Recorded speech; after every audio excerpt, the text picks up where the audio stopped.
जय शिवराय मित्रांनो. आता नवीन labour code लागू झाल्यानंतर आता कर्मचाऱ्यांना राजीनामा दिल्यानंतर किंवा सेवेतून कमी केल्यावर फुल अँड फायनल सेटलमेंट फक्त 2 दिवसाच्या कामकाजात मिळणार आहे.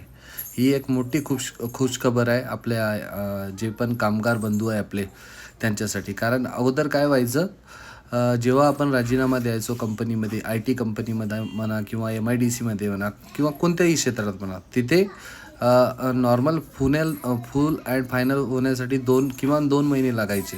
पण आता जे नवीन लेबर कोड लागू झालं त्यामुळे काय होतं आहे, आता हे जे फुल अँड फायनल आहे 2 दिवसात क्लिअर करून दिलंच पाहिजे असा आदेश गव्हर्नमेंटने कंपनींना काढलेला आहे आणि तो लागू करण्यात आला. त्यामुळे ही एक खुशखबर ही आपल्या कामगार वर्गांपर्यंत सर्वांपर्यंत पोहोचली पाहिजे. जय शिवराय मित्रांनो. लाईक करा, सबस्क्राईब करा. थँक्यू.